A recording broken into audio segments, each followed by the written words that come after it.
Pominjali smo i prošli put da u pojedinim slučajevima gorušica zahteva dopunsku dijagnostiku. Naime, kod onih koji imaju često simptome, češće od jednom nedeljno, oni treba da se jave lekaru opšte prakse ili porodičnom lekaru. Najveći broj pacijenata treba da se leči u ordinaciji porodičnog lekara i to na osnovu primjene nečega što se zove empirijska terapija ili terapija na osnovu iskustva. Prema tome, ako su tegobe tipične, ako nema alarmnih simptoma, onda porodični lekar ima pravo da prepiše lek. Na osnovu odgovora na propisani lek se u suštini pozitivnog odgovora se potvrđuje dijagnoza refluksne bolesti kao uzroka gorušice i ako je odgovor na terapiju dobar, onda se ta terapija nastavlja dalje.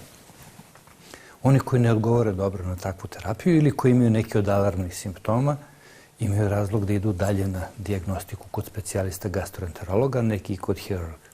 Bez obzira na to da li je pregled u ambulanti lekara, porodičnog lekara ili specijaliste, prvo se počinje sa razgovorom. I to je u suštini, sad već iz mog dugogodišnjeg kliničkog iskustva, verovatno je najznačajniji deo.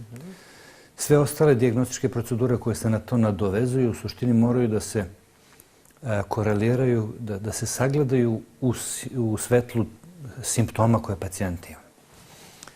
I zato treba da taj razgovor inicijalni između lekara i pacijenta bude dug i treba u suštini da se prođe kroz sva pitanja koje su od značaja za dalje eventualno lečenje.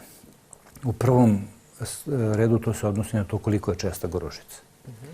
Pa onda da li je gorušica češće u ležećem položaju ili u stojećem položaju. Ono što mi danas znamo to je da je lečenje gorušice koja je dominantno u ležećem položaju lakše i zahvalnije. A zašto? Pa ima tu sad nekoliko teorija, ali u suštini kad pacijent legne, onda se kiselina preliva iz želuca u završni deo jednjaka po sistemu spojenih sudova.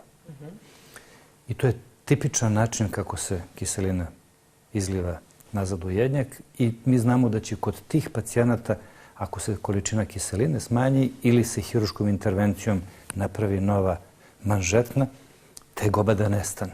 Oni koji imaju gorušicu u uspravnom položaju, tu su udruženi još neki dodatni mehanizmi, situacija je znatno kompleksnija i odgovor tih pacijenata na lekove i na eventualnu operaciju je manji nego kod ovih koji imaju gorušicu u ležećem položaju.